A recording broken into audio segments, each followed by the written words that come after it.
একটা অংশ দরজার ফাঁকে রেখে দিল। কয়েকদিন আগে আপনারা দেখলেন পত্রিকায়, আপনাদের চোখে পড়তে পারে, একজন টয়লেটের উপরে যে ছোট্ট রুম থাকে, ছোট্ট যে ঘরটা থাকে, তার মধ্যে পলাইছে। পুলিশ গিয়েছে ধরার জন্য, ওই ছোট্ট ঘরটার মধ্যে পলাইছে, কিন্তু হঠাৎ করে আসবে না ওই টাইমে বায় বাতাস এসেছে। দেখেছেন কিনা? তো ওর পরের থেকে ছেড়ে দেওয়ার কারণে পুলিশ বুঝতে পেরেছে এর পরের তে মাল একটা ছেড়েছে। দেখেছেন পত্রিকায় আপনারা যে একজন পলানোর কারণে পালিয়েছেন, কিন্তু বায়ু ত্যাগ করে ধরা খেয়েছেন। পত্রিকার নিউজ একেবারে কমপ্লিট সত্য, এরকম না যে ফেক নিউজ। ওগো আমার ভাইরা, আর আমার দেশের সাবেক নেত্রী জননেত্রী ইসলামের জন্য অনেক উপকার করেছে। যখন বিপদে পড়ে গেল আল্লাহরে রেখে সাহায্য চেয়েছে কার কাছে? দাদার কাছে। কার কাছে? দাদার কাছে সাহায্য চেয়েছে। দাদার কাছে সাহায্য চাওয়ার কারণে দাদার দেশে গিয়েছে, কিন্তু বাংলাদেশ বাবার দেশে আর আসা হবে?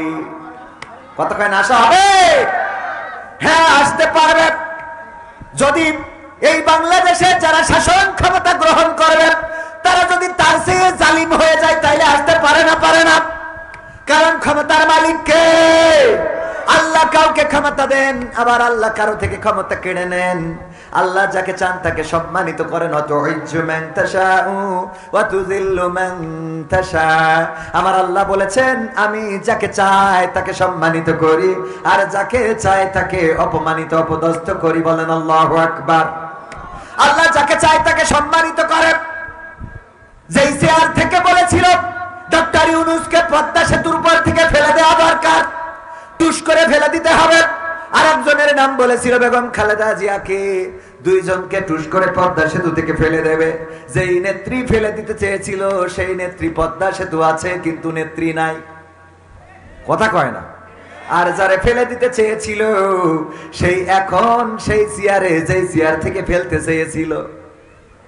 এরপরেও যারা আল্লাহর চেনে না, ওদের চিনানোর আর কোনো রাস্তা নেই। এরপরেও যারা আল্লাহরে চেনে না, তাদের চেনানোর আর কোনো রাস্তা আছে? যেই চেয়ার থেকে পদ্মা সেতু থেকে ফেলে দেওয়া টুস করে, সেই চেয়ার রয়েছে, সেই বঙ্গভবন গণভবন সব আছে, কিন্তু একটু জাকারিয়া আলাইহিস সালামের মতো। জাকারিয়া আলাইহিস সালাম তো ভুল করে নাই।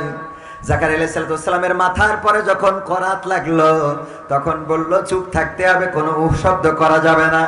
চিরা খেলো কিন্তু উহ করে নাই। বিনিময়ে আল্লাহ ক্ষমা করে জান্নাত দিয়েছেন। আর আমার নেত্রী যখন ওই পারে গিয়েছে, সবাই বলল ওই পারে থাকুক, কিন্তু চুপ থাকুক। কিসের চুপ? ওই পার থেকে বলে টুস করে ঢুকে পড়বো।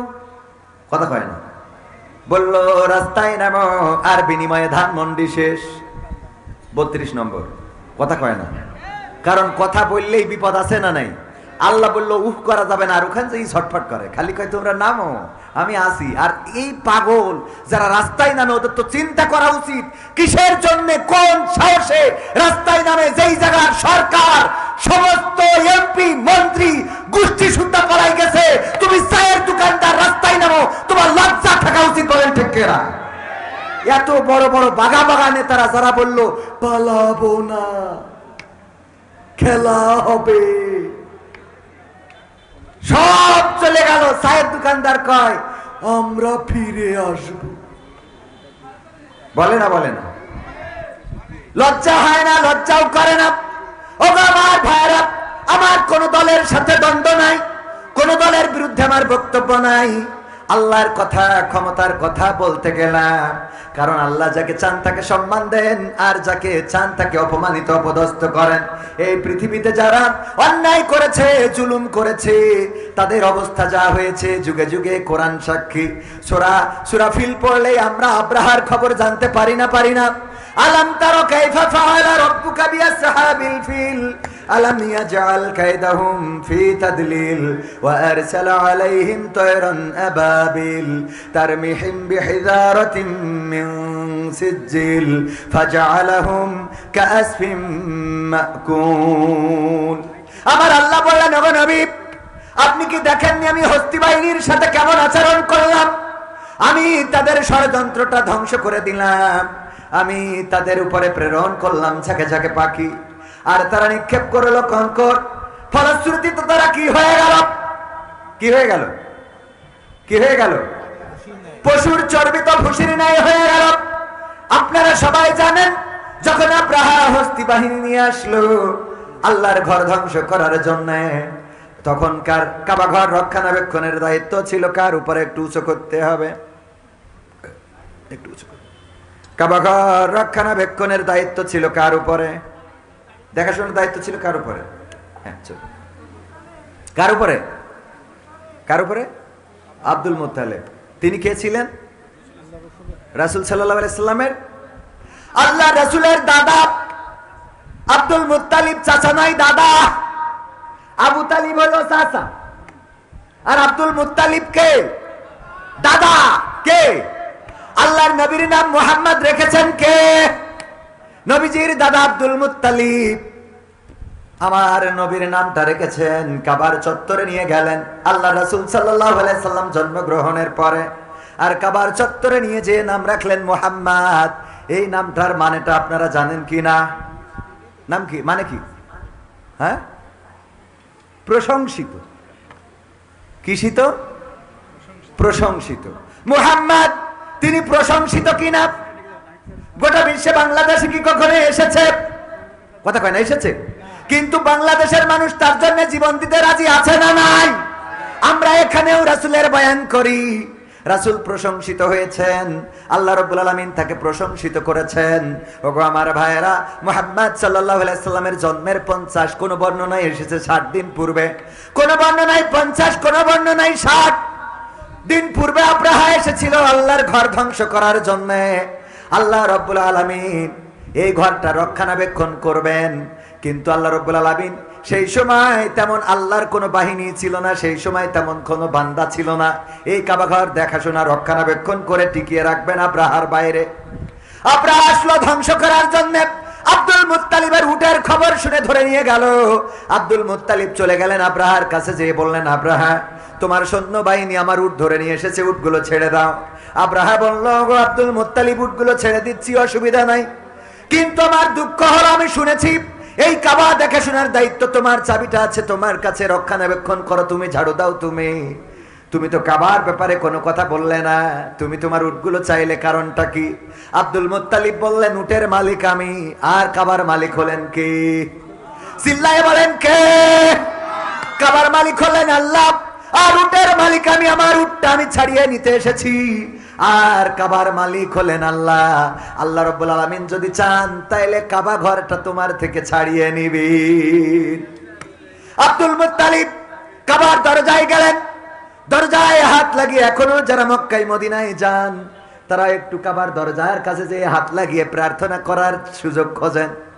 ওই কাবার দরজায় দাঁড়ালেন, আর আব্দুল মুত্তালিব হাত দিয়ে ফরিয়াদ করলেন, ওগো রব, এই কাবা ঘর রক্ষণাবেক্ষণ করার মতো সক্ষমতা আমার নাই। আব্রাহা এসেছে হস্তি বাহিনী নিয়ে, তার সৈন্যবাহিনী, তার পদাতিক বাহিনী, তার ঘোড়া বাহিনী সব নিয়ে এসেছে। সবচেয়ে বড় ছিল যেটা, সেটা হস্তি, হাতি। আল্লাহ, আমি তার সামনে দাঁড়াবো তেমন সক্ষমতা আমার নাই। তুমি যদি চাও তাইলে তোমার ঘর তুমি রক্ষা করতে পারো। ওগো আল্লাহ, তোমার ঘর প্রয়োজন যদি থাকে তুমি রক্ষণাবেক্ষণ করো।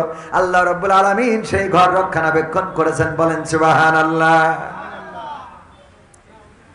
এই জন্য আল্লাহর ক্ষমতার অস্তিত্ব আগে আপনাদের জানতে হবে, আমাদের জানতে হবে। আল্লাহ কি পারেন বর্তমান দুনিয়ায়। 41 সাল পর্যন্ত থাকতে চেয়েছিল শেখ হাসিনা সরকার, আলেমদেরকে ধরেছে, মেরেছে, নির্যাতন করেছে।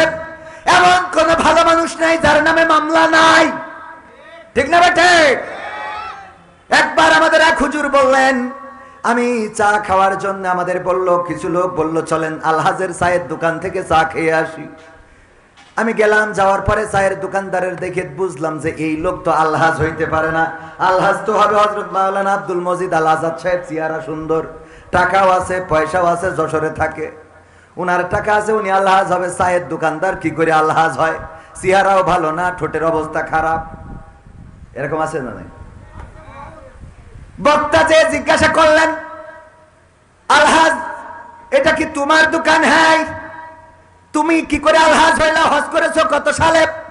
কয় হুজুর বিয়াদবি, মাফ করবেন, আমি আলহাজ না, হজ করি নাই, হজ করার মতো টাকা নাই। তাইলে তোমার এই দোকানের নাম আলহাজ হইল কেমনে যে আলহাজের চায়ের দোকান? চায়ের দোকানদার কয়, হুজুর আল্লাহর কসম করে বলি আমি আলহাজ না, তবে আমি একটা কথা বলতে পারি, আমি হলাম জেল হজ। কি হজ? কি করে জেল হজ? হুজুর আমি ফেন্সিডিলের ব্যবসা করতাম, গাঞ্জার ব্যবসা করতাম। কিসের ব্যবসা?